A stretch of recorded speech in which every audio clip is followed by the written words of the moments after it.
என் வாழ்க்கையில் மறக்க முடியாத உரைகளில் ஒன்று அவினாஷ் பேச்சு. அமித்ஷா உட்கார்ந்திருக்கிறார், பக்கத்திலே நிர்மலா சீதாராமன் உட்கார்ந்திருக்கிறார்.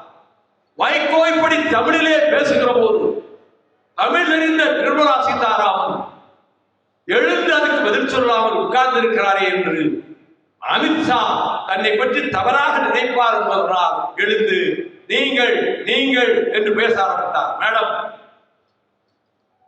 I am not going to criticize you. மறுமலர்ச்சி திராவிட முன்னேற்ற கழகம் அங்கம் வகிக்கின்ற திராவிட முன்னேற்ற கழகத்தின தலைமையிலான கூட்டணி மாபெரும் வெற்றி பெற வேண்டும். திராவிட மாடல் ஆட்சியை நடத்துகிற தளபதி மு.க. ஸ்டாலின் அவரது தேர்தலுக்கு பின்னரும் அதே முதலமைச்சர் நாற்காலியிலே உட்கார்வார் என்ற எதிர்பார்ப்போடு இதில் நான் ஒன்றை தெளிவாக குறிப்பிட்டு விடுகிறேன். இந்த மௌனம் எல்லாம் என்னை அசைக்காது. நீங்கள் அமைதியாக உட்கார்ந்திருக்கிறீர்களே, உங்கள் மனதிலே என்ன ஓடுகிறது என்பது எனக்கு நன்றாக தெரியும். கட்சியை காப்பாற்ற வேண்டுமா? வைகோ சொல்லுகிறபடி செய்யுங்கள். கட்சியை உயர்ந்த நிலைக்கு கொண்டு வர வேண்டுமா? வைகோ இடுகிற வாழையை நிறைவேற்றுங்கள். மீண்டும் திராவிட மாடல் ஆட்சி திமுக தலைமையிலே தொடரட்டும். அது நடக்கும். இப்பொழுது உரிமை கொண்டாடுகிறவர் என் சீட்டுக்கு பின் சீட்ல அசையாமல் உட்கார்ந்திருந்தார். அசையவே இல்லை, காரை விட்டு இறங்கவே இல்லை. இப்பொழுது என்னை பற்றி மோசமாக பதிவு போடுவதற்காக வெளிநாட்டிலே இருந்து ஒருவரை ஏவி இருக்கிறார். சல்லி காசு எவரிடத்திலும் கை நீட்டி நான் வாங்கியதில்லை. என் செல்வத்தை இழந்திருக்கிறேன், என் சொத்துக்களை இழந்திருக்கிறேன். ஆனால் இந்த கட்சியின் கண்ணியத்தை, இந்த கட்சியின் மானம் மரியாதையை காப்பாற்றுவதற்காக நான் உயிர் தியாகத்துக்கும் தயாராக இருக்கிறவன். அதனால் தான் என்னை பற்றி தவறான பதிவு ஒரு இயக்கம் போட்டுக்கொண்டே இருந்தது. ஒரு கொள்கைக்காக என்றால் அதிலே நிலை தடுமாறாது, நிலை மாறாது இருக்கக்கூடிய இயக்கம் மறுமலர்ச்சி திராவிட முன்னேற்ற கழகம். டயா பூஸ்டர் சுகரை கண்ட்ரோல் பண்ணும், உங்க ஆரோக்கியத்தை மீட்டு தரும். சர்க்கரையை கட்டுப்படுத்துறதுக்கான எளிமையான வழிமுறை, இயற்கையான வழிமுறை. அனைத்து மருந்து கடைகளிலும் கிடைக்கும் என்ற நம்பிக்கையோடு இந்த கூட்டத்திற்கு தலைமை தாங்கி இருக்கிற செத்தும் கொடை கொடுத்தான் சீதக்காதி என்பது போல் எங்கள் ஷேக் முகமது அவர்களினுடைய அருமை புதல்வி இப்பொழுதே 10 லட்சத்தை தருகிறேன் என்ற காசோலையை இங்கே வழங்கி தமிழகம் எங்கும் இருக்கக்கூடிய மறுமலர்ச்சி திராவிட முன்னேற்ற கழக தோழர்களுக்கு ஒரு ஊக்கத்தை, உற்சாகத்தை தந்திருக்கின்ற செயல் வீரர்கள் கூட்டத்தினுடைய தலைவி, கண்ணியத்துக்குரிய சகோதரி டாக்டர் ரோஹையா அவர்களே, கம்பராமாயணத்திலிருந்தும் பெரிய புராணத்திலிருந்தும் தனிப்பாடல்களில் இருந்தும் கண்ணதாசன் போன்றவர்கள் பட்டுக்கோட்டை யார் எழுதிய கவிதைகளில் இருந்தும் சரமாக வார்த்தைகளை கொடுத்து இந்த நிகழ்ச்சிக்கு முத்தாய்ப்பு வைத்திருக்கின்ற மறுமலர்ச்சி திராவிட முன்னேற்ற கழகத்தினுடைய அவை தலைவர் என் ஆர்வீர் சகோதரர் ஆடிட்டர் அர்ஜுனராஜ் அவர்களே, மறுமலர்ச்சி திராவிட முன்னேற்ற கழகத்தின் பொருளாளர் 2,50,000 ரூபாய் மாதம் ஊதியமாக பெற்றுக் கொண்டிருந்த நிலையில் இன்னும் 3 வருட காலம் அங்கே அவர் பணியாற்றலாம் என்ற நிலை இருந்தும் இந்த இயக்கத்துக்கு இன்னும் பலமாக தோள் கொடுக்க வேண்டும் என்று அந்த பதவியை ராஜினாமா செய்துவிட்டு கழகத்தினுடைய பொருளாளர் பொறுப்பை ஏற்றுக்கொண்டிருக்கின்ற என் ஆர்வீர் தம்பி, நெஞ்சிலே உலக மகா வீரர்களுக்கெல்லாம்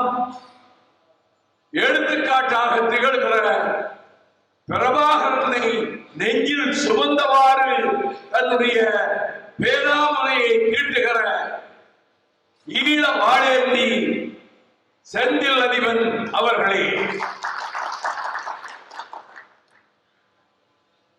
நான் சற்று திகைத்து போனேன்.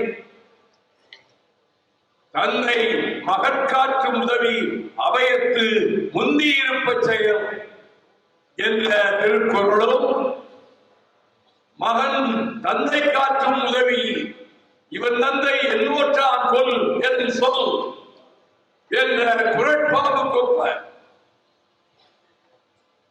8 வயதிலே நான் 10,000 பேருக்கு முன்னால் மகாத்மா காந்தியின் பேரன் அமர்ந்திருக்கக்கூடிய மேடையில் ஒலிபெருக்கிக்கு முன்னாலே நின்று பேசுவதற்கு ஆசிரியர்கள் சட்டமுத்தரும் மாணிக்க வாசகமும் அந்த பயிற்சி, அதன் பின்னர் கல்லூரி பேச்சாளராக, அதன் பின்னர் முதுகலை படிக்க சென்ற போது மாநில கல்லூரி தலைமை பேச்சாளராக 1964 அரியலூர் வட்டாரத்திலே கழகத்துக்கு திமுக கழகத்துக்கு பணியாற்றி 93 என் கரம் பற்றி மறுமலர்ச்சி திராவிட முன்னேற்ற கழகத்தோடு தன்னை இணைத்துக் கொண்ட சட்டமன்ற உறுப்பினர் ஆருயிர் சகோதரர் அரியலூர் சின்னப்பா அவர்களே,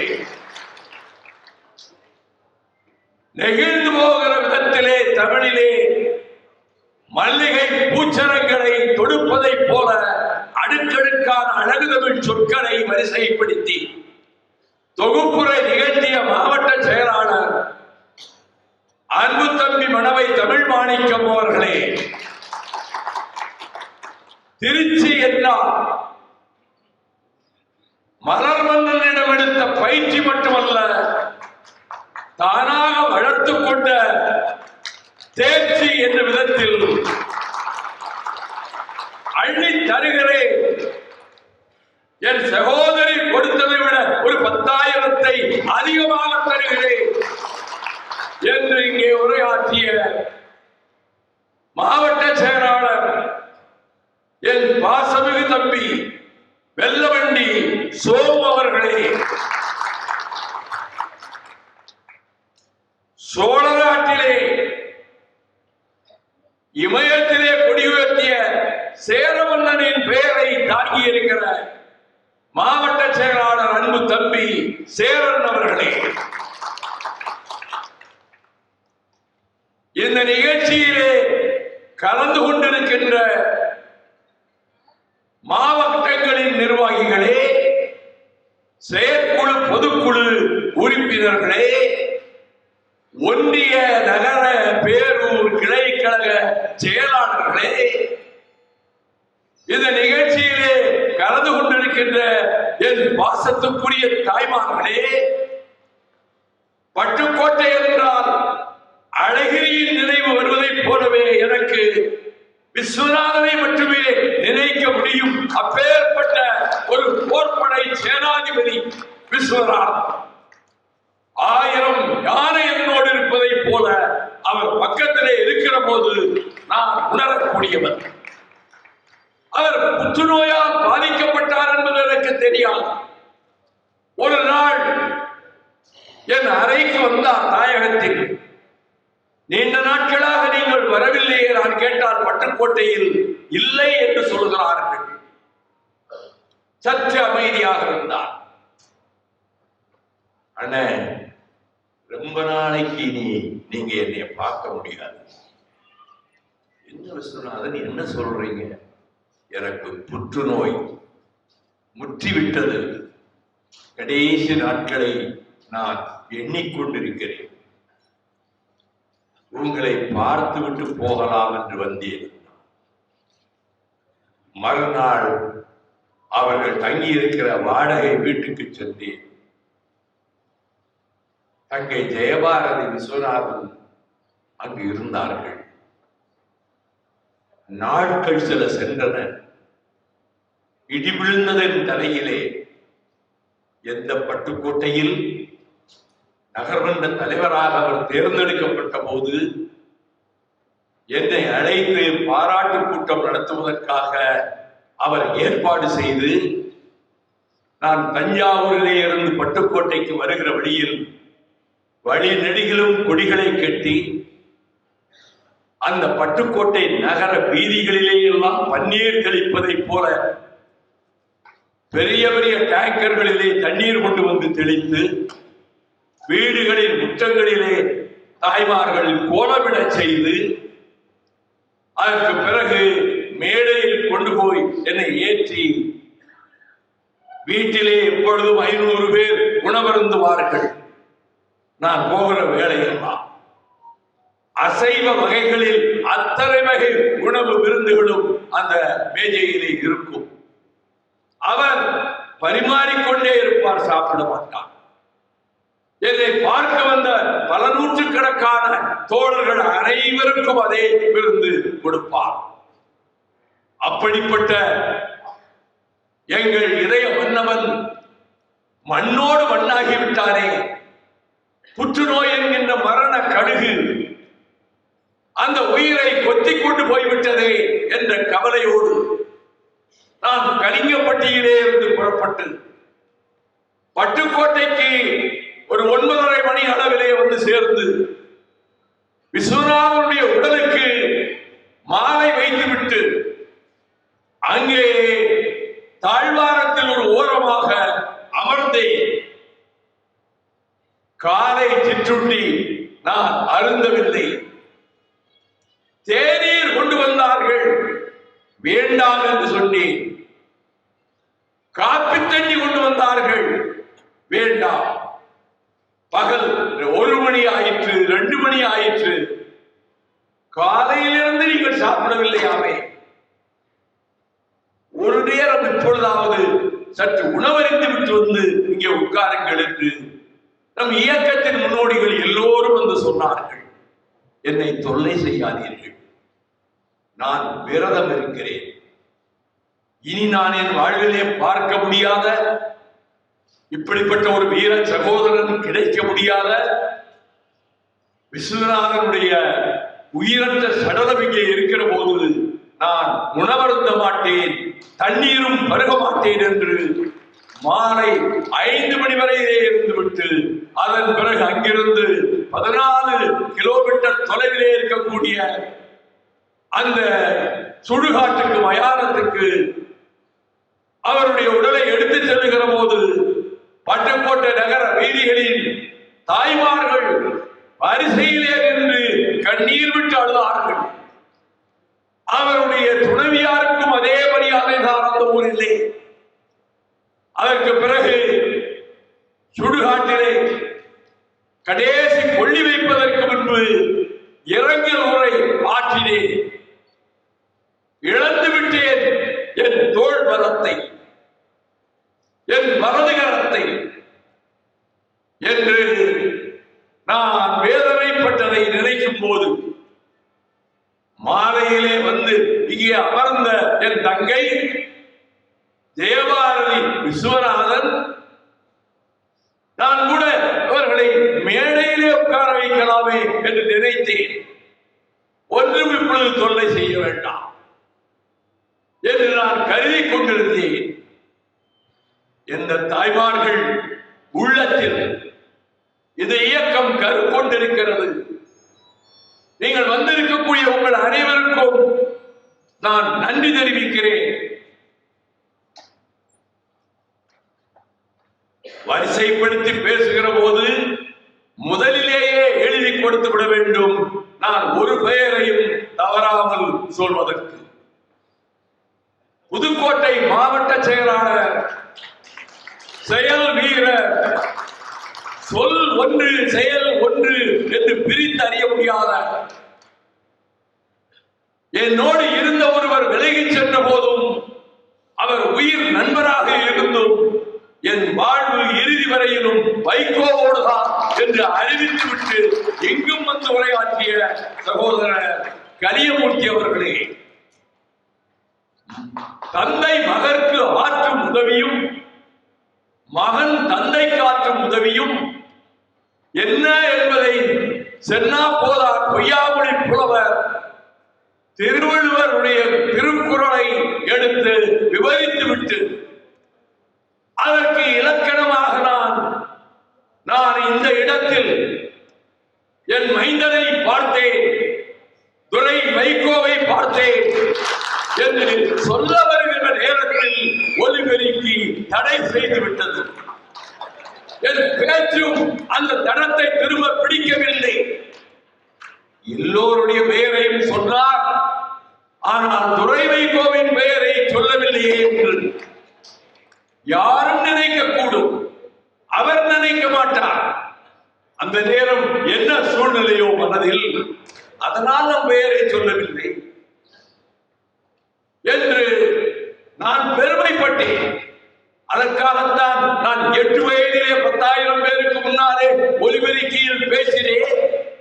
எந்த பயிற்சியும் இல்லாத, மேடை பேச்சு அறியாத, கல்லூரியிலே மேடைகளில் ஏறாத, தான் நடத்துகின்ற சிறிய தொழிலும் கூட அங்கே மேடையிலே பேசுவதற்கு வாய்ப்பு இல்லாத நிலையில் மறுமலர்ச்சி திராவிட முன்னேற்ற கழகத்தில் ரத்தமும் சதையும் மூச்சாகவும் இருக்கக்கூடிய கண்மணிகளுக்கு உயிராபத்தால் நான் அந்த இரவிலேயே ஓடி செல்வேன், அந்த வீடுகளுக்கு செல்வேன்.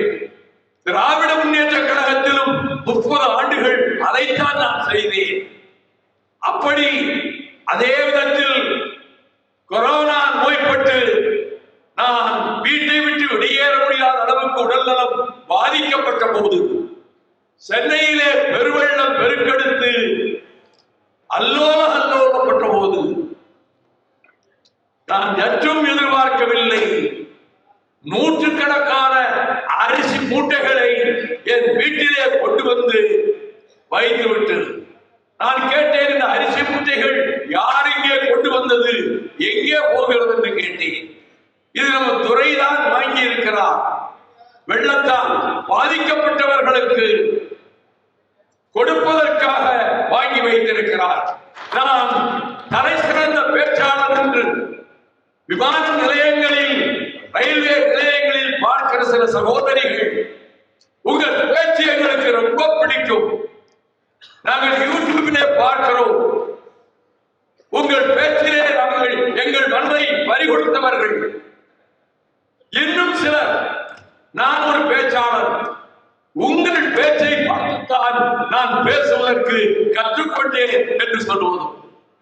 ஆனால் இங்கே அற்புதமான உரை, அந்த உரைக்கு பின்னால் இன்னொரு பேசி கூட்டத்தின் உள்ளத்தை கவர முடியாது. அப்படிப்பட்ட பேச்சு இன்றைக்கு துரை வைகோ இங்கே நிகழ்த்திய புகழ். நான் மகன் என்பதற்காக புகழவில்லை. மறுமலர்ச்சி திமுக தொண்டர்களிலே அவனும் ஒருவன் என்ற குறையிலே அந்த அற்புதமான உரையை கேட்டு நான் மகிழ்ந்தேன். அன்பானவர்களே, இயக்கத்தின் இரத்த நாளங்களே, இந்த திருச்சி மாநாடு நம் இயக்கத்துக்கு மகுடம் சூட்டும். நம் இயக்கத்தை கூட்டணி கட்சிகள் மதிக்க காரணமாக இருக்கும். நம்முடைய கூட்டணி திராவிட முன்னேற்ற கழகத்தின் தலைமையிலான கூட்டணி. எந்த கட்சிக்கு 30 ஆண்டுகள் அல்லும் பகலும் அனவரதமும் உடல் பொருள் ஆவி அனைத்தையும் தத்தம் செய்வதற்கும் அர்ப்பணிப்பதற்கும் சித்தமாக இருந்து வீட்டிலே குழந்தை, பிறந்த குழந்தை அழகாக இருந்தால், பொலிவோடு இருந்தால் என் கண்ணியே பட்டுவிடும் போல் இருக்கிறது என்று கன்னத்திலே ஒரு கருப்பு கொண்டு வைத்தார். அதுபோல இந்த கூட்டம் இவ்வளவு வெற்றிகரமாக நடந்ததற்கு கருப்பு கொண்டு வைப்பதை போல ஒலிபெருக்கியின் மூலமாக அப்படி ஒரு சோதனை எனக்கு தந்திருக்கிறார். ஒலிபெருக்கி இல்லாமல் விக்டோரியா விடுதியின் மேலரங்கத்தில் மொட்டை மாடியில் இந்திய எதிர்ப்பு போர்க்களத்தில் சிதம்பரத்திலே ராஜேந்திரன் சுட்டுக் கொல்லப்பட்டார் என்ற செய்தி வந்தபோது விடுதி விக்டோரியா விடுதி மாணவர்கள் அனைவரையும் வைத்துக் கொண்டு ஒவ்வொருவரும் பேசினார்கள். நான் 30 நிமிடம் பேசினேன்.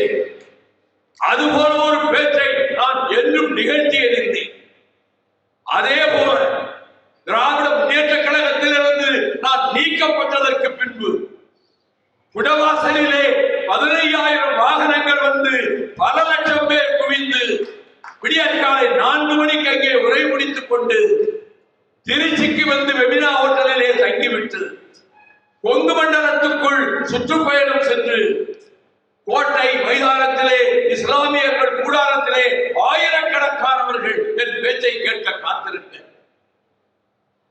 பாலகுருசாமி கோவை மாநகர மாவட்ட செயலாளராக இருந்தவர், நம்முடைய இயக்கத்திற்கு மாவட்ட செயலாளராக வந்தவர்.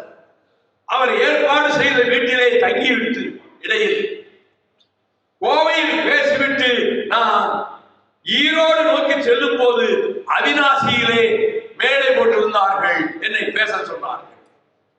என் வாழ்க்கையில் மறக்க முடியாத உரைகளில் ஒன்று அவிநாசி பேச்சு. அது டேப் ரெக்கார்டரிலே பதிவு செய்யப்படவில்லை.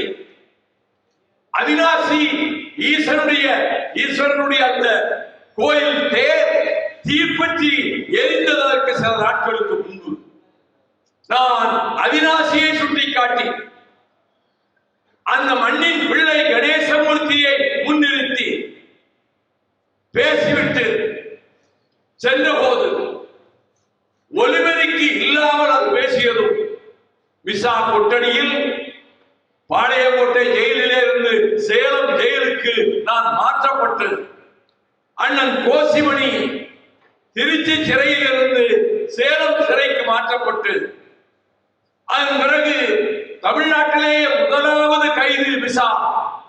கைது நான் தான். தமிழ்நாட்டிலே கடைசியாக விடுதலை பெற்றவரும் பிப்ரவரி 3ஆம் தேதி நான் தான். 2ஆம் தேதி கோசி மணியண்ணன் விடுதலை பெற்று விட்டார். என்னை விட்டு பிரியும் போது மணியண்ணன் கண்ணீர் விட்டு அழுதார். அவரிடம் சொன்னேன் ஒரு தடவை, டாக்டர் கலைஞர் சொன்னால் என் தலையை வெட்டி வா என்று உங்களிடம் சொன்னால் நீங்கள் நேரடியாக வந்து என் தலையை துண்டிப்பீர்கள். கலைஞருக்காக நீங்கள் உயிரையும் கொடுப்பீர்கள். என் மீது பாசம் வைத்திருக்கிறீர்கள்.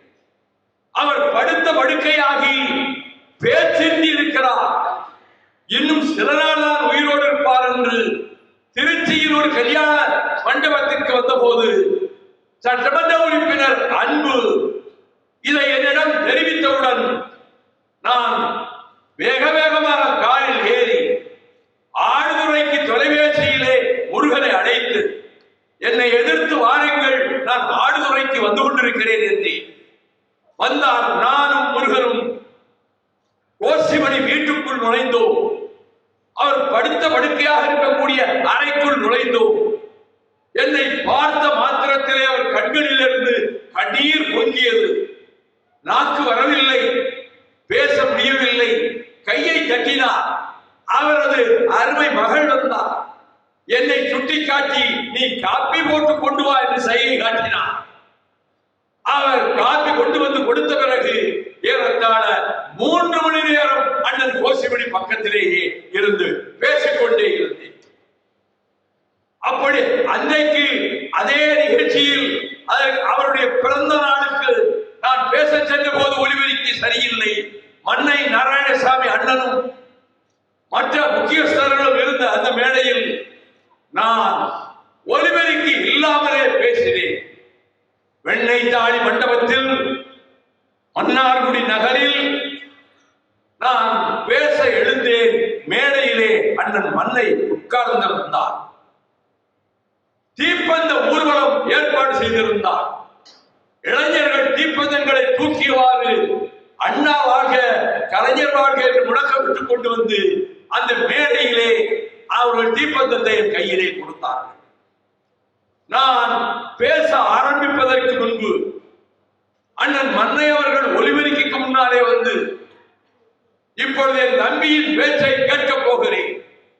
அஞ்சானஞ்சன் அழகிரி சாமியினுடைய பேச்சை கேட்டபோது என்ன உணர்ச்சியை பெற்றேனோ, திருச்சி இந்திய எதிர்ப்பு மாநாட்டிலும் 1978 டிசம்பரில் தம்பி பேசும்போது அழகிரியே வந்து பேசுவதை போல நான் உணர்ந்தேன். ஆனால் இந்த இரவிலே இங்கே பேசிவிட்டு இரவோடு இரவாக பேருந்தில் அவர் நாகர்கோயில் போவதாக சொன்னார். தம்பி, நீ இப்படி உயிருக்கு ஆபத்தான முடிவுகளை எடுக்கக்கூடாது. இரவிலே நீ பயணிக்க கூடாது. யார் யார் இருக்கிறார்கள் எதிர்காலத்தில் இந்த அண்ணா உருவாக்கிய இயக்கத்தை காப்பதற்கு? உன்னையெல்லாம் நான் மலை போல நம்பிக்கொண்டிருக்கிறேன். இனிமேல் இரவிலே பயணம் செய்யாதே. உன் பேச்சை கேட்பதற்காகவே நான் நேற்றே வந்து சேர்ந்தேன். அன்றைக்கு 2 மணி நேரம் மன்னார்குடியிலே வெண்ணைச்சாடி மண்டபம் அருகிலே பேசிவிட்டு போனேன். சில உரைகள் அப்படி அமைந்துவிடும். திருச்சி மாநாட்டில் நான் பேசுவதற்கு முன்பு 78 ஜனவரியில் தமிழர் திருநாள் பொங்கல் விழா அண்ணன் அன்பில் ஏற்பாடு செய்து 2 பேர் தான் அவர் விளம்பரம் செய்திருந்தார். ஒன்று டாக்டர் கலைஞர், 2வது வை கோபால்சாமி. எல்லோரும் ஆச்சரியப்பட்டு அன்பிலிடம் போய் வேற எந்த தலைவர் பெயரையும் போடலையே, கலைஞர் பெயருக்கு அடுத்து நீங்கள் இந்த தம்பி பெயரை போட்டிருக்கின்ற போது அவன்தான் சொற்பொழிவாளர்களிலே சிறந்து விளங்குகிறான். அவன் வளர வேண்டும், இன்னும் வளர வேண்டும், கட்சி தலைவருக்கு அவனை பற்றி தெரிய வேண்டும் என்பதற்காக நான் ஏற்பாடு செய்தேன் என்று சொன்னவர். இந்திய எதிர்ப்பு மாநாடு 78 டிசம்பரிலே திருச்சியில் ஏற்பாடு செய்யப்பட்ட போது மாநாட்டு தலைவர் புலவர் கோவிந்தன் மாநாட்டு சிறப்பாக அன்பில் சொன்னாராம், வைகோபால்சாமியவே தலைவராக போடுங்கள் என்று. கலைஞர் சொன்னாராம், வேண்டாம், மூத்தவர் புலவர் கோவிந்தன் தலைமையாகட்டும், தம்பியை முன்னிலையாக போடுவோம், மாநாட்டு திறப்பாளராக போடுவோம். அந்த மாநாட்டு திறப்பாளர் என்று அழைக்கப்பட்ட போது வானம் மழை கொட்டிக் கொண்டிருந்தது. பந்தலில் எடுத்து சொட்டு சொட்டாக தண்ணீர் விழுந்து கொண்டிருந்தது.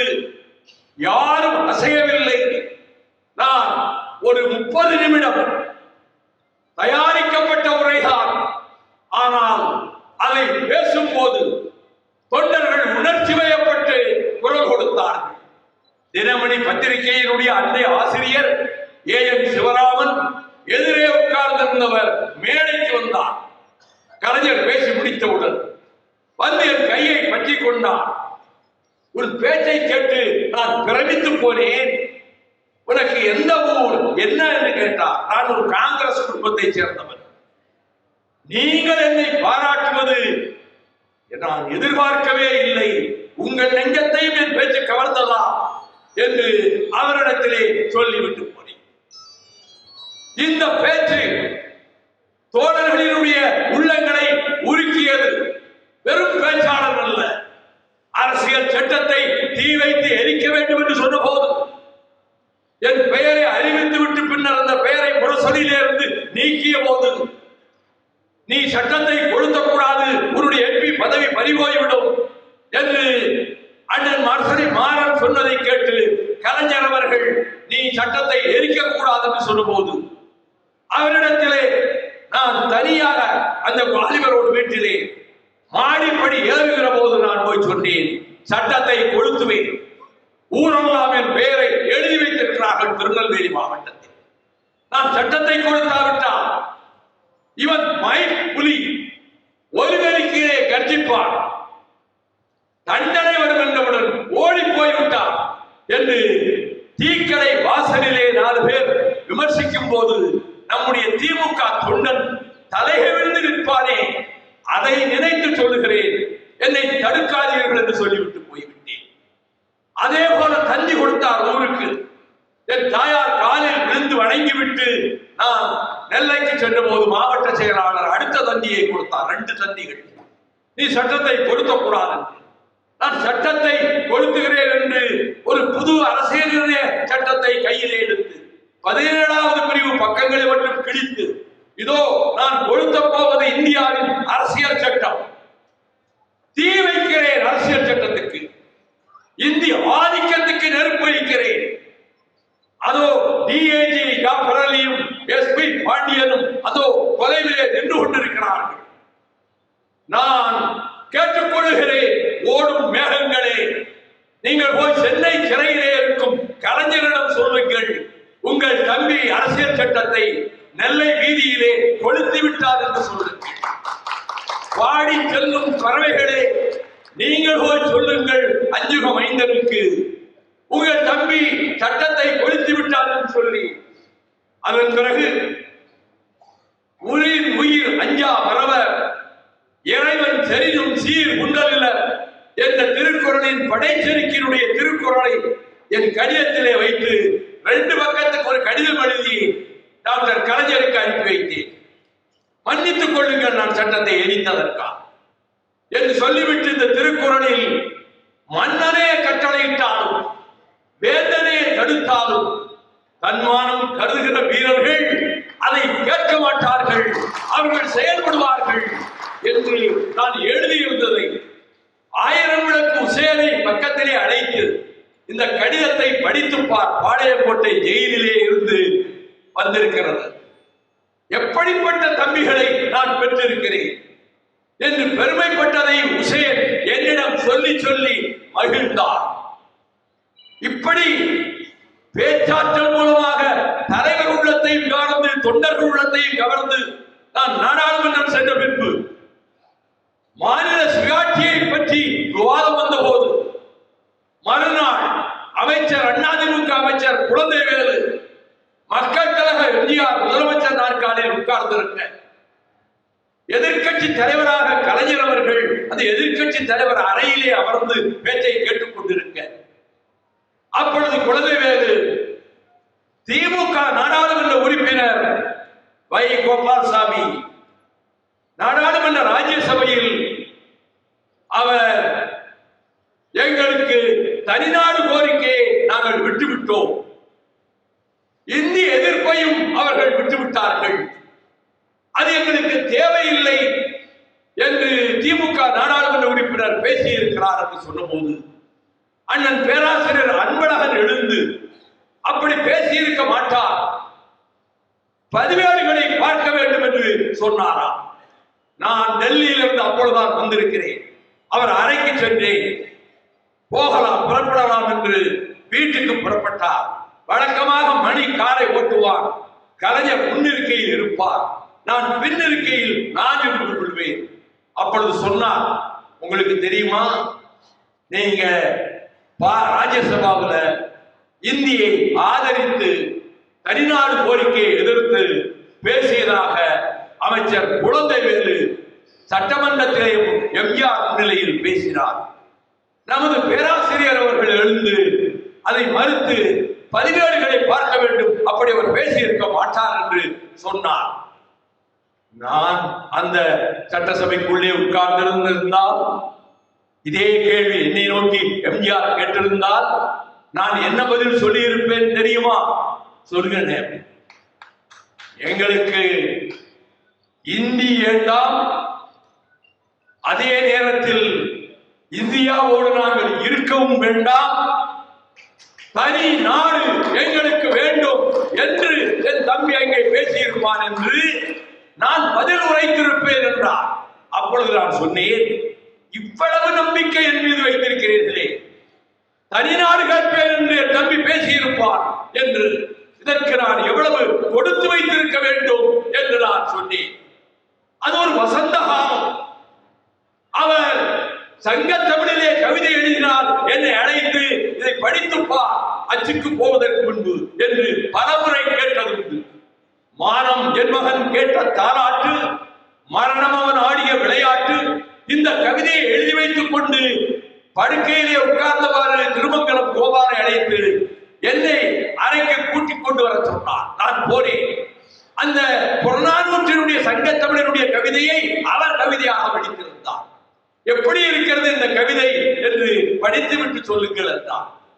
நான் அவரிடம் சொன்னேன், சங்க தமிழிலே இதே பாடல் இருக்கிறது, அதைவிட உணர்ச்சிகரமாக உங்கள் கவிதை இருக்கிறது என்று நான் சொன்னேன்.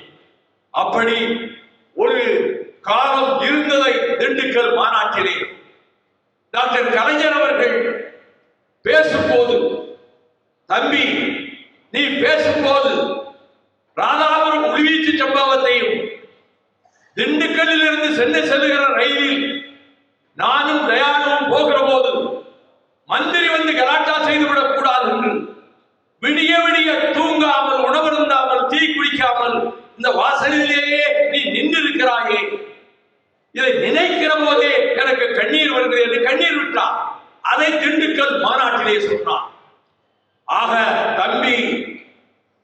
உன்னையும் என்னையும் அறிந்தவர்கள் யார்?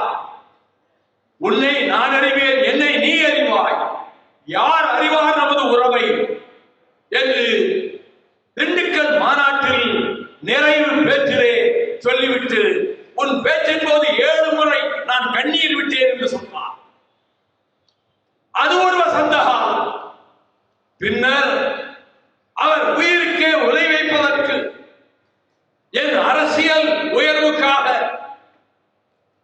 கொலை செய்து முடித்துவிட வேண்டும் என்று தமிழீழ விடுதலை புலிகள் திட்டமிட்டிருக்கிறார்கள் என்ற ஊர்ஜிதமாகாத செய்தியை ஒரு ஐபி இன்ஸ்பெக்டர் டெல்லிக்கு அனுப்ப, டெல்லி அரசாங்கம் அதனை ஜெயலலிதாவுக்கு அனுப்ப, உரிய பாதுகாப்பு கலைஞருக்கு கொடுங்கள் என்று மத்திய அரசு ஜெயலலிதாவுக்கு சொல்ல, ஜெயலலிதா அவர்கள் உடனே கலைஞர் அவர்களுக்கு அங்கிருந்து ஒரு மடம், உங்களுக்கு பாதுகாப்பு கொடுக்கும்படி மத்திய அரசு சொல்லி இருக்கிறது, நீங்கள் ஏற்றுக்கொள்கிறீர்களா? உங்கள் பதில் எனக்கு தேவை. நான் ஏற்றுக்கொள்கிறேன் என்று டாக்டர் கலைஞர் பதில் கொடுத்தார். அதற்கு பிறகு காவல்துறையினர் கோபாலபுரம் வீட்டுக்கு முன்னாலே வந்து நின்றார்கள். அன்றுதான் அந்த பழி என் மீது விழுந்தது. நான் வெளியேற்றப்பட்டேன் திமுகவில் இருந்து. என் பீரோ பூராவும் கருப்பு சிவப்பு வேஷ்டிகள் இருக்கும், ஜிப்பாக்கள் இருக்கும்.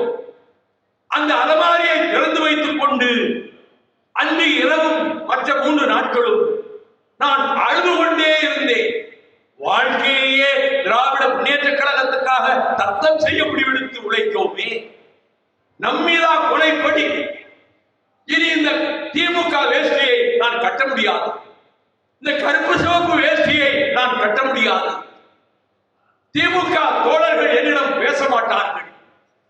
நான் என்னை பார்த்தால் முகத்தை திருப்பிக் கொள்வார்கள். என் வாழ்க்கையில் இப்படியா ஒரு இடி வந்து என் தலையில் விழ வேண்டும்? 1000 நச்சு பாம்புகள் என்னை கொத்திவிட்டன, 1000 கருந்தேள்கள் என்னை கொத்திவிட்டன. என் வாழ்வே சூன்யமாகிவிட்டது, என் எதிர்காலம் இருண்டு போய் கிடக்கிறது என்று சொல்லிவிட்டு, அண்ணனே, கம்ப ராமாயணத்தில் கும்பகர்ணன் எப்படி அண்ணனுக்காக யுத்தகலத்துக்கு சென்று உயிர் கொடுத்தானோ, அந்த கும்பகர்ணனை போன்றவன் நான். எனக்கா இந்த பழி அந்த அறிக்கையிலே குறிப்பிட்டிருந்தேன். அதன் பிறகு நான் நீக்கப்பட்டதற்கு பிறகு நொச்சிப்பட்டி தண்டபாணி தீ குளிக்க அந்த இரண்டல் கூட்டத்தில் 2.5 மணி நேரம் மயானக்கரையிலே பல்லாயிரக்கணக்கான தோழர்கள் தமிழகம் எங்கும் வந்திருந்தார்கள். நான் பேசினேன். மறுநாள் இந்தியன் எக்ஸ்பிரஸ் பத்திரிகை, ஜூலியஸ் சீசர் அந்த நவீனத்தில் ஷேக்ஸ்பியர் எழுதுவார், ஜூலியஸ் சீசர் கொல்லப்பட்ட பிறகு, புரூட்டஸ் பேசியதற்கு பிறகு Mark Antony Romans and countrymen என்று ஆரம்பித்து பேசுவார். ஜூலியஸ் சீசரா பேராசைக்காரன்?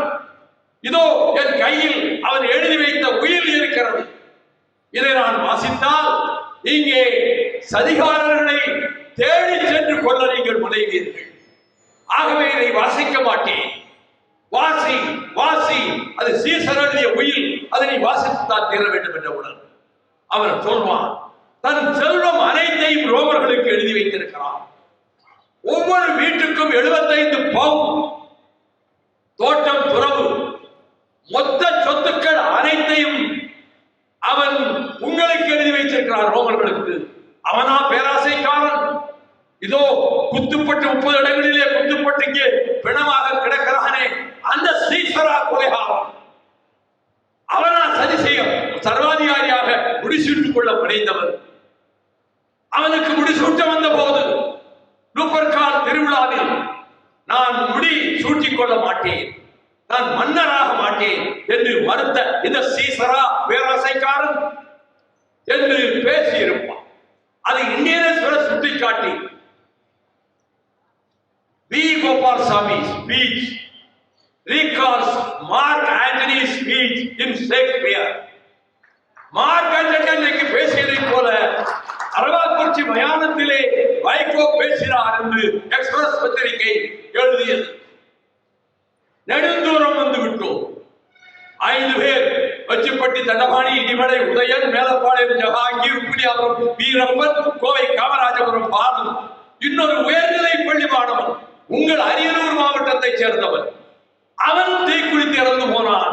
அதை அவன் தந்தையிடம் சொல்லி, நாங்கள் வீட்டிலே திட்டியவனால் தீக்குளித்தான் என்று சொல்லிவிடுங்கள் என்று அவன் எனக்காக தீக்குளித்ததை மறைத்து விட்டார்கள். அந்த 6வது நபருடைய பெயர் யாருக்கும் தெரியவில்லை.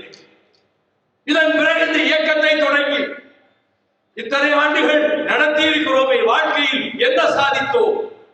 சாதித்திருக்கிறேன், நிறைய சாதித்திருக்கிறேன். அதனால்தான் முதலாக ஈழத்தமிழர்களுக்காக நான் எத்தனையோ முறை வெளிநாடுகளிலே போய் பேசியிருந்தால் தேர்தலை புறக்கணித்தோமே 2011. அதற்கு ஒரு மாதத்துக்கு பின்பு ஐரோப்பா கண்டத்தின் பெல்ஜியம் நாட்டில் பிரசல்ஸ் நகரில் ஈழத்தமிழர் பாதுகாப்பு மாநாடு நடைபெறும், நீங்கள் அதில் வந்து உரையாற்ற வேண்டும் என்று எனக்கு புலிகள் அமைப்பிலே இருந்து கடிதம் வந்தது. நான் விசா பெற்றுக்கொண்டு பெல்ஜியத்துக்கு போறேன். அங்கே பிரசல்ஸ் நகரத்துக்கு போறேன். அங்கேதான் ஐரோப்பிய ஒன்றியத்தின் பாராளுமன்றம் இருக்கிறது. அந்த கட்டிட அறையில் தான், அந்த ஹாலில் தான் அந்த மாநாடு நடந்தது. நான் பேசினேன், உணர்ச்சி பொங்க ஆங்கிலத்திலே பேசினேன். எல்லோரும் 10 நிமிஷம் பேசியவுடன் மணியடித்து உட்கார வைத்த அந்த வெள்ளைக்கார பெண்மணி நான் 17 நிமிடம் பேசுகிற வரையிலும் அந்த மணியை அவர்கள் அடிக்கவே இல்லை. தேநீருக்காக ஒரு 10 நிமிடம் 15 நிமிடம் இடைவெளி விட்டார்கள். நான் வெளியே போறேன். அந்த சகோதரியும் வந்தார். I was thrilled by your speech. That is why I did not think other. உங்கள் பேச்சு என்னை அப்படியே ஈர்த்து விட்டது. அதனால் நான் உங்களுக்கு மணி அடிக்கவே இல்லை என்று சொன்னான். அந்த பேச்சிற்காக நான் சொன்னேன், ஈழத் தமிழர்களுக்கு புது விடியம் வேண்டுமெனில் செய்ய வேண்டியது ஒன்றுதான், பொது வாக்கெடுப்பு ரெஃபரண்டம் நடத்தப்பட வேண்டும். உலக நாடுகளிலே உள்ள ஈழத்தமிழர்கள் அனைவரும் அந்தந்த நாடுகளிலே ஓட்டு போடுகிற வாய்ப்பை ஏற்படுத்தி கொடுக்க வேண்டும். இலங்கை ராணுவம் தமிழர் பகுதியிலிருந்து திருப்பி அனுப்பப்பட வேண்டும். இந்த பொது வாக்கெடுப்பு தான் இதற்கு ஒரே தீர்வு என்று உலக வரலாற்றில், ஈழத்தமிழர் வரலாற்றில் முதலாக சொன்னவன் உங்கள் பொதுச் செயலாளர் வைகோ. இதைவிட என்ன சாதிக்க முடியும்? ஒரு நாடு தாயகத்தின் சுதந்திரத்துக்காக ரத்தம் சிந்துகிறது, உயிர்களை கொடுக்கிறது. மாவீரர் திலக பிரபாகரன் தலைமையில் 7 நாட்டு படைகளை எதிர்த்து போராடுகிறார்கள், தோற்கடிக்கிறார்கள். யானை இரவிலே 20,000 சிங்கள படைகளை 3,000 புலிகள் தோற்கடித்து காட்டினார்கள். அப்படிப்பட்ட அந்த வரலாற்றில் 1976 மே 14 நான் பாளை சிறையிலே இருக்கிற அந்த காலத்தில் வட்டக்கோட்டையில் பன்னாகத்தில் ஈழத்தமிழர் ஒற்றுமை மாநாட்டை தந்தை செல்வா கூட்டினார். எல்லா தமிழமைப்புகளும் கலந்து கொண்டன. அந்த வட்டுக்கோட்டை தீர்மானத்தை ஒரு பிரகடனமாக வெளியிட்டார். இந்த பிரகடனத்தை நான் பாராளுமன்றத்திலே படித்திருக்கிறேன், ஈழத்தமிழர் மாநாடுகளிலே படித்திருக்கிறேன். அதில் முதல் வரியில் தொடங்கி 30வது வரியில் தான் முதல் முற்றுப்புள்ளி வரும். அவர்கள் ஆங்கிலத்திலே நிபுணர்கள், ஈழத்தமிழர்கள். தந்தை செல்வா அந்த பிரகடனத்தை வெளியிட்டுவிட்டு இனி ஒரே ஒரு தீர்வு, சுதந்திர தமிழ் ஈழம்தான் தீர்வு என்று சொல்லி அறிவித்துவிட்டு வருங்கால இளைஞர்கள் இதனை கையில் எடுத்துக்கொண்டு போராடுவார்கள் என்று அறிவித்தார். ஆயுத போராட்டம் அதற்கு பின்னர் தான் வலுப்பெற்றது. 15 வயதிலே வேலுப்பிள்ளையையும் பார்வதியையும் அம்மையாரை விட்டுவிட்டு பிரபாகரன் வெளியேறினார். யாழ்ப்பாண மேயர் துரோகி துரையப்பாவை எதிரிலே நின்று சுட்டுக் கொண்டார். அப்படி அவர்கள் வரலாற்றில் வட்டக்கோட்டை தீர்மானம் ஒரு வேகனா காட்டா என்று நான் சொன்னேன். அது தந்தை செல்வா கொண்டு வந்து நிறைவேற்றிய தீர்மானம். அதற்கு பிறகு சுதந்திர தமிழீழத்துக்கு எது மார்க்கம் என்று இரண்டாவது முறையாக முதல் முறை தந்தை செல்வாவின் பிரகடனம், இரண்டாவது வைகோவின் பிரகடனம் பிரசத்திலே. இங்கே இருக்கிற தலைவர்கள் சிலர் இப்பொழுது சுதந்திர பொதுவாக்கெடுப்பு வேண்டும் என்று ஒருவர் சொல்லி வருகிறார்கள். அது சரியான கருத்துத்தான், அது நானும் வரவேற்கிறேன் என்று கலைஞர் அவர்கள் அறிக்கை விட்டார்கள். பின்னர் 6 மாதம் கழித்து மருத்துவர் ராமதாஸ் பொதுவாக்கெடுப்பு என்று சொன்னார். மறுமலர்ச்சி திமுக தோழர்களே, நீங்கள் என்ன சாதித்தீர்கள் என்று கேட்டார். தமிழர் வரலாற்றில் ஈழத்திற்கு பொதுவாக்கெடுப்பு நடத்த வேண்டும் என்று எங்கள் பொதுச் செயலாளர் தான் உலகத்தில் முதலாக சொன்னார் என்பதை நீங்கள் தெரிவிக்கலாம். கட்சிக்கு அங்கீகாரம் வேண்டும் என்று சொன்னார்கள். முதலில் பதிவு செய்யப்படுவதற்கே பிரச்சனை இருந்தது, அங்கீகாரம் நமக்கு இல்லை. அப்பொழுது சீஃப் எலெக்ஷன் கமிஷனராக பாளையங்கோட்டைக்கு பக்கத்திலே இருக்கிற தருவை கிராமத்தைச் சேர்ந்த பிராமண குடும்பத்திலே பிறந்த கிருஷ்ணமூர்த்தி அவர்கள் தலைமை தேர்தல் கமிஷனராக இருந்தார். அவரை அடிக்கடி சந்திப்பேன், அவரை போய் பார்த்தேன்.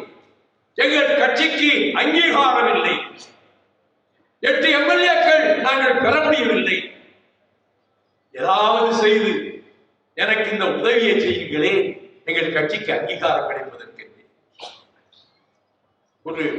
ஒருங்க உரிய நேரத்தில் நான் செய்கிறேன் சொன்னார். நான் அதற்கு பிறகு என் மகள் கண்ணகியை பார்க்க அமெரிக்காவுக்கு சென்று விட்டேன். மே மாதத்தில் ஒரு தொலைபேசி வந்தது. மறுமுனையில் சீஃப் எலெக்ஷன் கமிஷனர் கிருஷ்ணமூர்த்தி, நான் இன்றோடு ரிட்டையர் ஆகிறேன், ஓய்வு பெறுகிறேன், ஆனால் நீங்கள் கேட்டதை செய்து கொடுத்து விட்டேன். 2 எம்பிக்கள் இருந்தாலே ஒரு கட்சிக்கு அங்கீகாரம் கொடுக்கலாம் என்று அனைத்து 3 கமிஷனர்களுடைய ஒப்புதலையும் பெற்று சட்டத்தையும் திருத்திவிட்டு கையெழுத்து போட்டுவிட்டுத்தான் இப்பொழுது நான் ஓய்வு பெறப் போகிறேன். அதற்கு முன்பு உங்களுக்கு இந்த செய்தியை சொல்லுகிறேன். அதனால் தான் விடுதலை சிறுத்தைகள் இன்றைக்கு அங்கீகாரம் பெற முடிந்தது. அவர்களுக்கு 2 எம்பிக்கள் இருப்பதனாலே. 2 எம்பிக்கள் இருந்தாலே அங்கீகாரம் என்ற விதியை கொண்டு வந்தவர் சீஃப் எலெக்ஷன் கமிஷனர். உங்கள் பொதுச் செயலாளரின் வேண்டுகோளுக்கு இணங்க அதை செய்தார். ஸ்டெர்லைட் ஆலை அதிபர் என்னை சந்திக்க முனைந்தார், நான் சந்திக்க மறுத்தேன். தேடி வந்த அட்டர்னி ஜெனரல் டி ராமசாமியை அறையை விட்டு வெளியே போங்கள் என்றேன். காரணம், அனில் அகர்வால் ஸ்டெர்லைட் கம்பெனியினுடைய பெருமுதலாளி, உலக கோடீஸ்வரர், உங்களை 15 நிமிடம் பார்க்க வேண்டும் என்று விரும்புகிறார். அதற்கு ஒரு வாய்ப்பு கொடுங்கள். ஸ்டெர்லைட்டை பற்றி சில தவறான தகவல்கள் உங்களுக்கு வந்திருக்கின்றன என்று சொன்னார். Mister GR, you have come to a wrong place. தப்பான இடத்துக்கு நீங்கள் வந்திருக்கிறீர்கள். I will never meet that fellow Anil Agarwal, Sterlite owner. You need not have come, you might not have come to meet me. You can catch your next flight and fly to Delhi. Now you clear this room. முதல்ல இந்த அறையை விட்டு வெளியே போ, அடுத்த வாரத்தை பிடிச்சு டெல்லிக்கு போ. அதற்கு அந்த ஸ்டெர்லைட் ஆலையை எடுத்து 6 உண்ணாவிரதம், 2 நடைபயணம், 3 மறியல் நடத்தியது மறுமலர்ச்சி திமுக. அதற்கு பிறகு கோர்ட்டிலே போட்டேன். ஏன் தெரியுமா? அங்கே 2 தொழிலாளர்கள் ஒரு நாள் விபத்திலே இறந்து விட்டார்கள். ஸ்டெர்லைட் எம்டி அவர் அறிக்கை கொடுத்தார். கோபாலசாமியின் ஏற்பாட்டில் விடுதலை புலிகள் ஸ்டெர்லைட்டுக்குள்ளே நுழைந்து 2 தொழிலாளர்களை கொன்று விட்டார்கள் என்று அறிக்கை கொடுத்தார். இது எனக்கு தெரியாது. நான் மறியல் முடிந்து எல்லோரும் விடுதலை செய்யப்பட்ட பின்பு நான் தஞ்சை மாவட்டத்திலே பேசுவதற்காக குடந்தை நகரை நோக்கி என் அண்ணன் யானை கோவிந்தராஜர் வீட்டுக்கு போவதற்காக வந்து கொண்டிருந்த நான் தஞ்சாவூர் பஸ் ஸ்டாண்டுக்கு முன்னாலே நின்று வண்டியை நிறுத்திவிட்டு அப்பொழுதே வந்திருந்த தினத்தந்தி பேப்பரை நான் வாங்கி படித்தேன். அதில் புலிகளை கொண்டு வந்து ஸ்டெர்லைட்டுக்கு கொண்டு வைத்து விட்டார் என்று என் மீது சொல்லப்பட்ட குற்றச்சாட்டையும் அதை மறுத்து தூத்துக்குடி எஸ்பி ஜாயிண்ட் இது அப்பட்டமான போய் வைகோ யாரையும் அழைத்து வரவில்லை, புலிகள் உள்ளே நுழையவும் இல்லை, அந்த இயந்திரத்திலே இருந்த கோளாறு காரணமாக 2 தொழிலாளர்கள் இறந்து போனார்கள் என்று அறிக்கை விடுத்திருந்தார். அது தந்தி பத்திரிகை போட்டிருந்தது. ஆகவே என்னுடைய வாழ்வில் எதை சாதிக்க முடிந்தது? ஸ்டெர்லைட்டை விரட்டி அடிக்க முடிந்தது. கூடங்குளம் அணுகுலை கொண்டு வரக்கூடாது என்று பாராளுமன்றத்திலே 2 சபையிலும், லோக்சபாவில் யாரும் பேசவில்லை. ராஜ்யசபாவில் நான் ஒருவர் எழுந்து ராஜீவ் காந்தியை பார்த்து கேட்டேன், எங்கே அணுகுலை அமைக்கப் போகிறீர்கள்? உங்கள் அறிக்கையிலே அந்த இடம்பெறவில்லையே என்றார். அது இப்பொழுது சொல்வதற்கில்லை என்றார். எனக்கு தெரியும், எங்கள் தென்னாட்டில் தமிழ்நாட்டில் கூடங்குளம் என்கிற இடத்தில் இந்த அணுகுலையை அமைப்பதற்கு நீங்கள் ஒப்பந்தம் போட்டிருக்கிறீர்கள். இது பச்சை துரோகம், தமிழர்களுக்கு செய்கிற துரோகம்.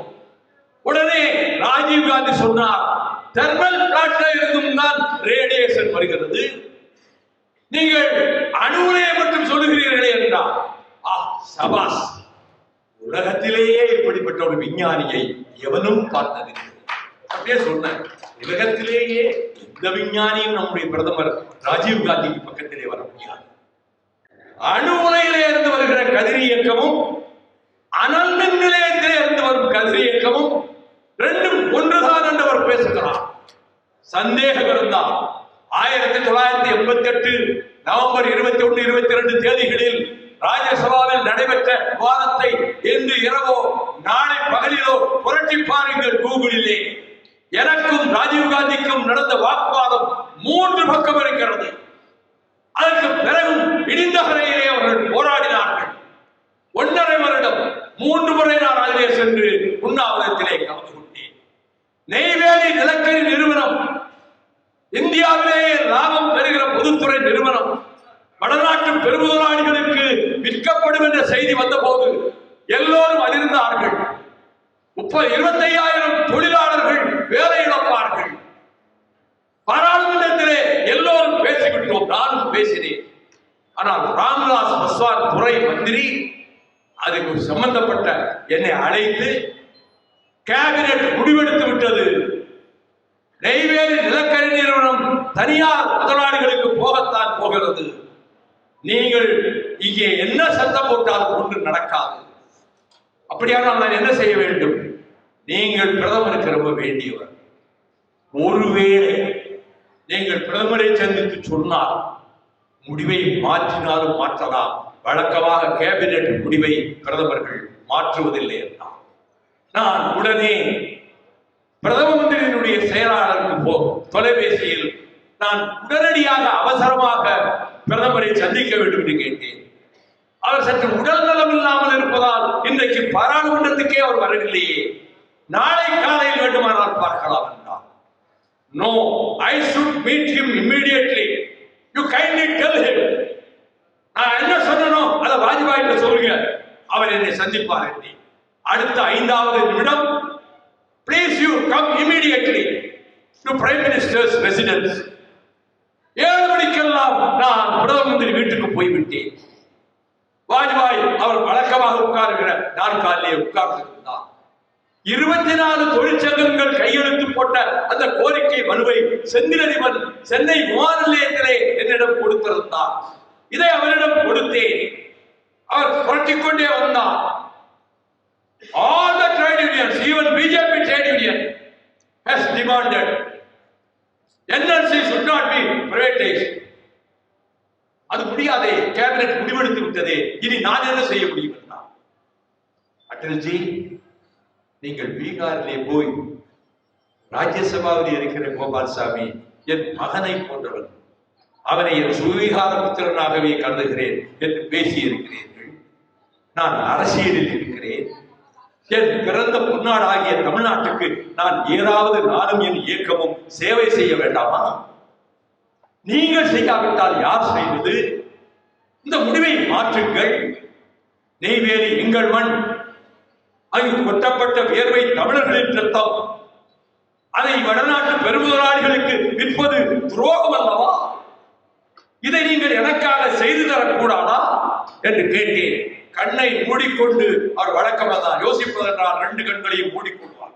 ஒரு 2-3 நிமிடம் கண்களை மூடியவாறே இருந்தார். பிறகு கண்களை திறந்து, don't worry, NLC will not be privatized.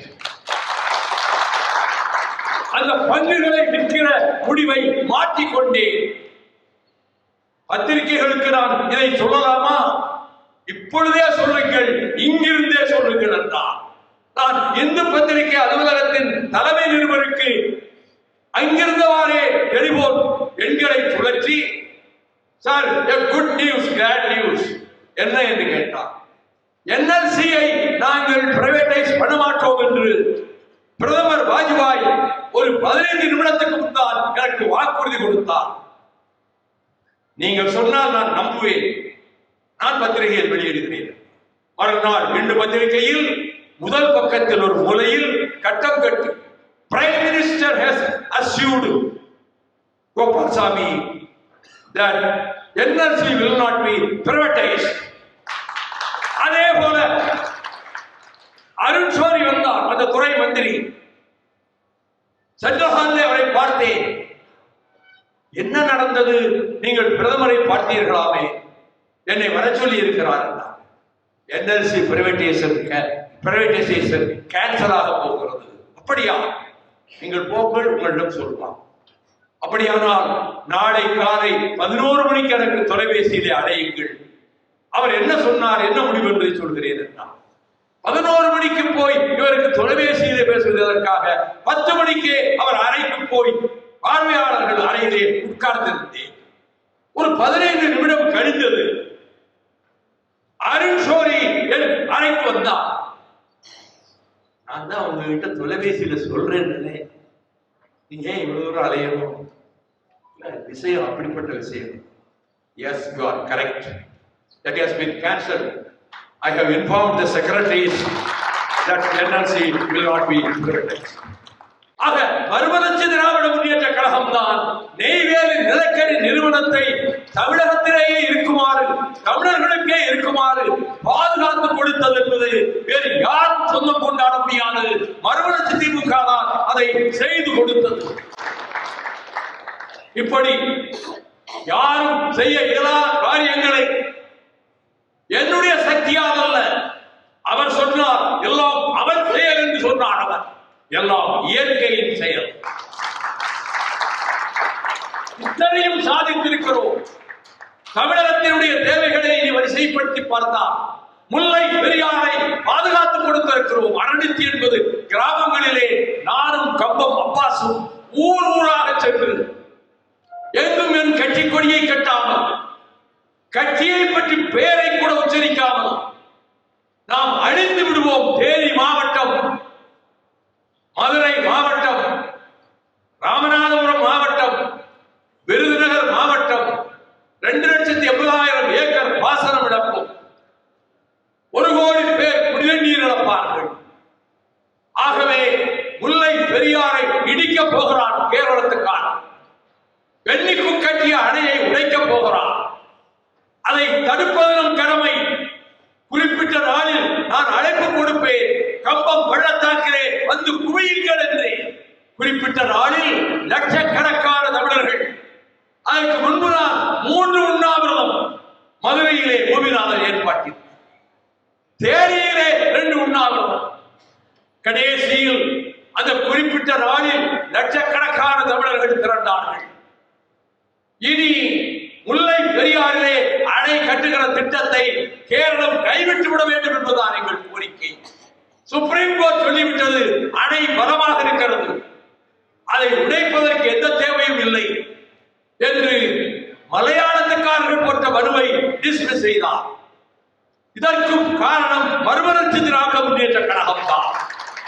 நாம் நடத்திய போராட்டங்களில் 100% கூட மற்ற கட்சிகள் நடத்தியது கிடையாது. நாம் நடத்தினோம். தமிழகமெங்கும் தோழர்கள் திரண்டு வந்தார்கள். ஆக தமிழகத்துக்கு தேவையானவற்றை, இந்தி எதிர்ப்பா அரசியல் சட்டத்தை எரித்தவர் மட்டுமல்ல, நாடாளுமன்றத்திலே அந்த இந்தியை எதிர்த்து ஒவ்வொரு முறையும் பேசியிருக்கிறேன். என்னுடைய கடைசி பேச்சு ராஜ்யசபாவிலே இந்தி திணிப்பை கொண்டு வருவோம் என்று ஒரு பிஜேபி எம்பி இந்தியில் பேசிக் கொண்டிருந்தார். எனக்கு தாங்க முடியவில்லை. நான் எழுந்தேன், stop your speech, yield for a minute என்று சொன்னேன். அவர் மீண்டும் இந்தியிலே பேசினார். நான் உடனே என்ன செய்தேன் தெரியுமா? ஏய், ஓ குதிரைக்கார பாச எனக்கு புரியாது, தமிழிலே சொன்னேன். எத்தனை பட்டாளம் கூட்டி வரும், இந்திய பக்கம் வந்து புகுந்து விடும், கண்ணன் கிளிவிட நேரும், கட்டாய இந்தியை வெட்டி புதைப்போம். இதை சொல்லுகிற போது அமித்ஷா உட்கார்ந்திருக்கிறார், பக்கத்திலே நிர்மலா சீதாராமன் உட்கார்ந்திருக்கிறார். வைகோ இப்படி தமிழிலே பேசுகிற போது தமிழ் தெரிந்த நிர்மலா சீதாராமன் எழுந்து அதுக்கு பதில் சொல்லாமல் உட்கார்ந்திருக்கிறாரே என்று அமித்ஷா தன்னை பற்றி தவறாக நினைப்பார் என்பதனால் எழுந்து நீங்கள் நீங்கள் என்று பேச ஆரம்பித்தார். Madam, I am not going to criticize you. This is in our veins. எங்க நரம்புல இருக்கு, நான் பேசியிருக்கிறேன். ஆக தமிழகத்துக்காக, தமிழ்நாட்டின் உரிமைகளுக்காக நாடாளுமன்றத்திலே நான் உரையாற்றியவற்றை செந்தில் அதிபர் நாடாளுமன்றத்தில் வைகோ என்ற நூலாக வெளியிட்டிருக்கிறார். நம்மை பொறுத்தமட்டில் இந்த திருச்சி மாநாட்டில் நாம் நிறைவேற்றுகின்ற தீர்மானங்கள், முதல் தீர்மானம் அரசியல் தீர்மானம். அந்த தீர்மானத்தில் மறுமலர்ச்சி திராவிட முன்னேற்ற கழகம் அங்கம் வகிக்கின்ற திராவிட முன்னேற்ற கழகத்தின் தலைமையிலான கூட்டணி மாபெரும் வெற்றி பெற வேண்டும். அப்படிப்பட்ட மகத்தான வெற்றியை பெற்றுக் கொடுப்பதற்கு மறுமலர்ச்சி திமுக அர்ப்பணித்து பாடுபடும். தொடர்ந்து திராவிட மாடல் ஆட்சியை நடத்துகிற தளபதி மு.க. ஸ்டாலின் அவரது தேர்தலுக்கு பின்னரும் அதே முதலமைச்சர் நாற்காலியிலே உட்கார்வார் என்ற எதிர்பார்ப்போடு இதில் நான் ஒன்றை தெளிவாக குறிப்பிட்டு விடுகிறேன். இந்த மௌனம் எல்லாம் என்னை அசைக்காது. நீங்கள் அமைதியாக உட்கார்ந்திருக்கிறீர்களே, உங்கள் மனதிலே என்ன ஓடுகிறது என்பது எனக்கு நன்றாக தெரியும். கட்சியை காப்பாற்ற வேண்டுமா? வைகோ சொல்லுகிறபடி செய்யுங்கள். கட்சியை உயர்ந்த நிலைக்கு கொண்டு வர வேண்டுமா? வைகோ இடுகிற ஆணையை நிறைவேற்றுங்கள். மீண்டும் திராவிட மாடல் ஆட்சி திமுக தலைமையிலே தொடரட்டும். அது நடக்கும். நம்மை பொறுத்தமட்டில் எந்த சுருதி பேதத்துக்கும் இடம் கொடுக்காமல் இயங்குகிறோம்.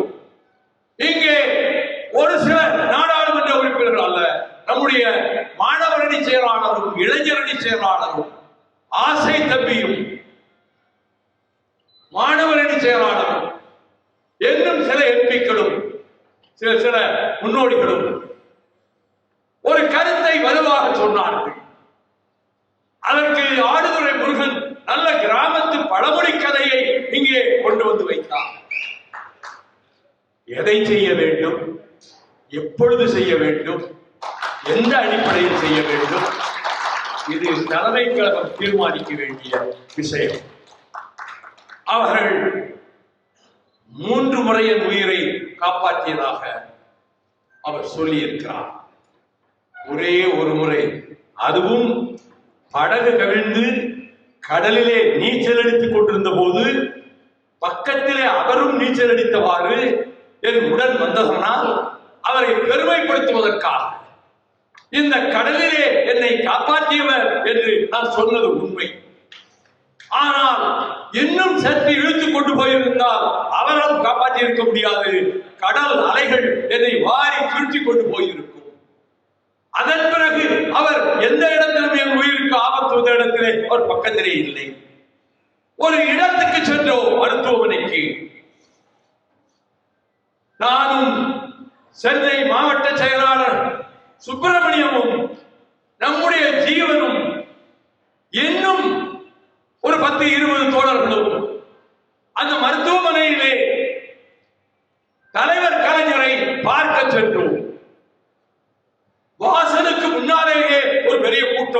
கொண்டிருந்தது. என் காரிலும் கொடி கட்டியிருந்தது. அவர்கள் அங்கிருந்து முற்றுகையிட்டவர்கள் அங்கிருந்து வந்தார்கள் கையில் தடிகளோடு. கல் வீச்சு தொடங்கியது. நான் கார் முன் சீட்டை விட்டு கீழே இறங்கிவிட்டேன். கற்கள் பறந்து வந்தன, செங்கற்கள் பறந்து வந்தன, என்னை நோக்கியே வந்தன. அப்பொழுது நம்முடைய தென் சென்னை மாவட்ட செயலாளர் சுப்பிரமணியனும் ஜீவனும் நல்ல இவ்வளவு நீளம் அந்த உருக்கு கம்பு உருட்டுக்கட்டை எப்படி இவர்கள் வைத்திருந்தார்கள் என்று தெரியவில்லை. இவர்களோடு நம்முடைய தோழர்கள் 15 பேரும் சேர்ந்து என் மீது கல் வீசியவர்களை நைய புடைத்தார்கள்.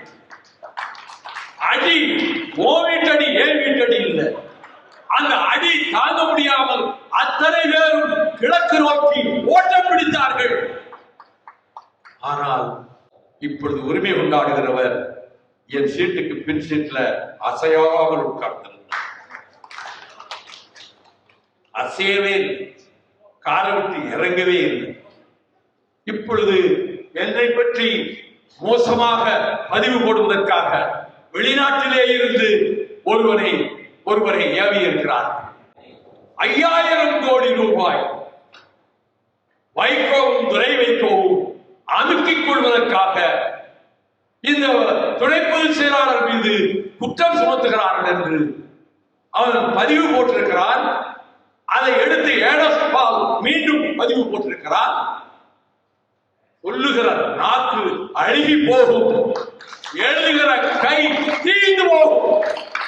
என் வாழ்க்கையில் சல்லி காசு எவரிடத்திலும் கை நீட்டி நான் வாங்கியதில்லை. என் செல்வத்தை இழந்திருக்கிறேன், என் சொத்துக்களை இழந்திருக்கிறேன். ஆனால் இந்த கட்சியின் கண்ணியத்தை, இந்த கட்சியின் மானம் மரியாதையை காப்பாற்றுவதற்காக நான் உயிர் தியாகத்துக்கும் தயாராக இருக்கிறவன். அதனால்தான் என்னை பற்றி தவறான பதிவு ஒரு இயக்கம் போட்டுக்கொண்டே இருந்தது. அதை சகிக்க முடியாமல் தான் நான் நியூட்ரினோவுக்கு நடைபயணம் புறப்பட்ட போது அண்ணன் நெடுமாறனும் முதலமைச்சர் ஸ்டாலினும் என் கையில் புலி வில் கயல் கொடியை கொடுத்த போது நான் ஒலிபெருக்கிக்கு முன்னால் வந்து நிற்கும் போது பனைமர உயரத்துக்கு தீ பற்றி எழுப்ப நான் பதறி நொறுங்கி போய்விட்டேன். யாரோடு தப்பி தீ குளித்து விட்டாரே. பூமிநாதன் ஓடினான். அவன் பக்கத்திலே கிடந்த விசிட்டிங் கார்டு எல்லாவற்றையும் கொண்டு வந்து காட்டினான். அவன் ரவி, சிவகாசி ரவி, இளைஞரணி மாவட்ட துணை செயலாளர். அவரை உடனடியாக அப்பல்லோ ஆஸ்பத்திரியில் வேண்மாடுக்கு கொண்டு சென்றோம். நான் அவன் கண் விழித்துக் கொண்டு முகம் எரியவில்லை. ரவி, ஏன்பா இப்படி செஞ்ச? எதுக்கு தீ குளிச்ச? அண்ணே, உங்களை பற்றி தப்பு தப்பா விமர்சனம் செய்து பதிவு போட்டுக்கிட்டு இருக்காங்க அமைப்புல. நீங்க எவ்வளவோ பாடுபடுறீங்க, அது மக்களுக்கு தெரியறதே இல்லை, யார் பத்திரிகையில போடுறது இல்லை. இப்பொழுது ஒரு வாரமாக அதிகமாக போடுகிறார். உங்கள் என் பையன் துரை 3% நியூட்ரினோவிலே ஷேர் வாங்குவதற்காக இந்த போராட்டத்தை நடத்தி கொண்டிருக்கிறார்கள். அதை தாங்க முடியவில்லை, அதனால் தீ குளித்தேன். மனைவியும் 2 பிள்ளைகளும் அழுது கொண்டிருந்தார்கள். சரி, வைத்தியம் பார்ப்போம், இந்த பிள்ளைகளை பாதுகாக்கிற வேலையை நான் செய்கிறேன் என்று சொல்லிவிட்டு வந்தேன். மறுநாள் அவன் மரணமுற்றான். நான் நடைபயணத்தை நிறுத்திவிட்டு நானும் பூமிநாதனும் மதுரை உலகளும் ஆஸ்பத்திரியிலே போஸ்ட்மார்ட்டம் வரையிலே அவர்கள் அங்கீகாரத்திற்பார்கள் கொண்டு போய் அடக்கம் செய்வதற்காக நடந்தே போய் அந்த அடக்கத்தை முடித்து விட்டு வந்தோம். காவிரி பிரச்சனைக்காக திமுக கழகத்தின் சார்பிலே ஸ்டாலின் அவர்கள் ஒரு சுற்றுப்பயணம் வைத்து கடலூரிலே நிறைவு பொதுக்கூட்டம். அதில் நான் ஒரு 15 நிமிடம் பேசினேன். பேசிவிட்டு தஞ்சைக்கு சென்றேன். வழக்கமாக தங்குகிற தமிழ்நாடு விடுதியில் தங்கினேன். விடியற்காலை 6:30 மணிக்கு எழுந்து தொலைக்காட்சியை திருப்பினேன். அந்த தொலைக்காட்சியிலே ஒரு செய்தி ஓடிக்கொண்டிருந்தது. விருதுநகருக்கு பக்கத்தில் சூளக்கரை மேட்டில் சரவண சுரேஷ் என்ற இளைஞன் தீக்குளித்து மரணப்படுக்கையில் இருக்கிறான், அவனை ஆஸ்பத்திரிக்கு கொண்டு போய் கொண்டிருக்கிறான் என்று செய்தியை பார்த்தேன். என் துணைவியாருக்கு உடனே தொலைபேசியில் அழைத்து, சரவண சுரேஷ் தீக்குளித்தான் என்று வருகிறதே, இது உங்களுடைய அண்ணன் ராமானுஜ மகன் பெயர் அல்லவா சரவண சுரேஷ் என்று. ஆமா, நம்ம சுரேஷ் தான் அப்படி பண்ணிட்டான். அவன் ஒவ்வொரு தேர்தலிலும் எனக்கு மிக மிக உதவியாக இருப்பான். மேடைக்கு வரமாட்டான், நல்ல 6 அடி உயரம். அவன் 10 நாட்களாக வீட்டிலே சொல்லிக் கொண்டிருந்திருக்கிறான், மாமா தமிழ்நாட்டுக்காக எவ்வளவோ பாடுபடுகிறான். ஆனால் அவரை பற்றி தவறான செய்திகளை மீம்ஸ்ல போடுறாங்க, பதிவுகள்ல போடுறாங்க, என்னால தாங்க முடியல இருக்கான். அதே கவலையில் தான் 10 லிட்டர் பெட்ரோலை முதல் நாள் வாங்கி கொண்டு வந்து 4 மணிக்கு காரை அவனே ஓட்டி சென்று சூளக்கரை வீட்டிலே காரை நிறுத்திவிட்டு இந்த பெட்ரோலை தன் மீது ஊற்றிக்கொண்டு நெருப்பு வைத்துக் கொண்டு உடல் முழுவதும் பற்றி எரிய, அங்கு பக்கத்தில் இருந்தவர்கள் ஓடி வந்து அதற்கு பிறகு தீயை அணைக்க, அவன் முகம் மட்டும் கருகவில்லை. அவனை வண்டியிலே ஏற்றி மதுரை ஆஸ்பத்திரிக்கு கொண்டு போகிறார்கள். அவன் அப்பாவிடம் சொல்லுகிறான், மாமாவிடம் ஒன்றும் சொல்லாதீர்கள், என்னை மருத்துவமனைக்கு கொண்டு போகாதீர்கள், நான் சாக முடிவெடுத்துத்தான் இந்த முடிவுக்கு வந்தேன். நான் தஞ்சையிலிருந்து மதுரை அப்பல்லோ ஆஸ்பத்திரிக்கு விரைந்தேன். அவன் எங்கே படுக்க வைக்கப்பட்டிருக்கிறானோ அந்த அறைக்குள் சென்றேன். பக்கத்தில் இருந்து அவனுடைய தாயாரும் தந்தையும் அழுது கொண்டிருந்தார்கள். அவன் பேச்சு நின்றுவிட்டது, கண்கள் மூடிக்கொண்டன, காதும் கேட்காது, மூச்சு மட்டும் இளையோடி கொண்டிருந்தது. நான் வந்து பத்திரிகையாளர்களை சந்தித்து, என் மருமகன், என் மனைவியின் அண்ணன் மகன் சரவண சுரேஷ் தீக்குளித்து விட்டான். அவன் கேட்டதற்கு என்னை பற்றி அவன் சொன்னான், ரவி, நான் தீக்குளிச்சதுனால நாளைக்கு கண்டிப்பா இந்த செய்தியை போடத்தானே வேணும், அப்ப நீங்க நடக்கிற போராட்டத்தை அவர்கள் குறிப்பிடுவார்கள் அல்லவா என்று சொன்னான். அதே மனப்பான்மையோடு அதே எண்ணத்தோடு சரவண சுரேஷும் தீக்குளித்து விடுத்தான். ஆக எங்கள் குடும்பம் ஒரு உயிர் பலி கொடுத்திருக்கிறது தமிழ்நாட்டின் நன்மைக்காக. என் தம்பி 1 வருடம் தடா கைதியாக 2 சிறையிலே இருந்தான். ரவிச்சந்திரன் காயப்பட்ட விடுதலை புலிகளை 37 பேரை நாங்கள் 1.5 வருடம் வீட்டிலே வைத்து பாதுகாத்தோம். 1 வருடம் கழிக்கப்பட்டு வீட்டிலேயே இருந்தார்கள். மருத்துவர்கள் வந்து சிகிச்சை செய்வார்கள். என் தாயார் எல்லோருக்கும் 3 வேளைக்கும் உணவு சமைத்து போட்டார். எங்கள் ஊரில் இருந்து யாரும் போலீஸ் ஸ்டேஷனுக்கு தகவல் கொடுக்கவில்லை, இப்படி விடுதலை புலிகள் இங்கே இருக்கிறார்கள் என்று. 1 வருடம் கழித்து பாளையங்கோட்டைக்கு கொண்டு சென்று ஒரு வாடகை வீட்டை பிடித்து அதிலே மீதம் இருக்கக்கூடிய 20 பேரையும் 17 பேர் போய்விட்டார்கள் அங்கே தங்க வைத்து. என் தாய் மாமன் அவருக்கு கல்யாணமாகவில்லை, அவரை அந்த வீட்டிலேயே அவர் இருக்க செய்து, யாராவது அது கேட்டால் நீங்கள் பதில் சொல்லிக் கொள்ளுங்கள் என்று 5 மாத காலம் அவர்கள் அந்த வீட்டிலேயே இருந்தார்கள். நான் ஹைகோர்ட்டுக்கு போனேன் ஒரு நாள். திராவிடர் கழகத்தின் முன்னணி தலைவர், புலிகளுக்காக வாதாடியவர் துரைசாமி என்னை தனிமையில் அழைத்தார். உங்கள் வீட்டிலோ எங்கோ விடுதலை புலிகளை வைத்திருக்கிறீர்களா என்று கேட்டார். ஏன் அப்படி வைத்திருக்கிறதா ஒரு செய்தி இன்டெலிஜென்ஸ் கொடுத்து ரெய்டு பண்ண போறாங்க 2 நாளைக்குள்ள. நீங்கள் அப்படி இருந்தால் அதுக்கு என்ன செய்ய வேண்டுமோ செய்து கொடுங்கள். நான் உடனே தம்பி ரவியிடம் போய் சொன்னேன். அவன் அவனுடைய துணைவியாரையும் மற்றும் 1-2 உறவினர்களையும் ஊருக்கு அனுப்பி வைத்து அந்த பையன்களை அந்த வீட்டிலே இருந்து, அந்த வீட்டுக்காரருக்கு ஆபத்து வரும் என்று அவ்வளவு பேரையும் கொண்டு வந்து தம்பி வீட்டிலேயே தங்க வைத்தார். போலீசார் வந்தனர், சோதனை கொண்டனர், ஒன்றும் கிடைக்கவில்லை. ஆனால் அவனையும் கைது செய்து கொண்டு போய் அந்த 20 பேரோடு இவரையும் கைது செய்து கொண்டு போய் கோர்ட்டிலே நிறுத்தினார்கள். கோர்ட்டார் கேட்டார், நீங்கள் செய்தது சட்டவிரோதம் அல்லவா? என் தம்பி ரவிச்சந்திரன் சொன்னார், சட்டப்படி இது குற்றமாக இருக்கலாம், என் மனச்சாட்சியின்படி மனிதாபிமான உதவி, கையிழந்தவர்கள், காலிழந்தவர்கள், கண்ணில்லாதவர்கள், இவர்களைத்தான் நான் வீட்டிலே வைத்திருந்தேன். அவர்களை ரயில்வே தண்டவாளத்திலே போய் போட சொல்கிறீர்களா அப்படியானால் என்று அவர் கேட்டார். இது பத்திரிகையிலே வந்தது.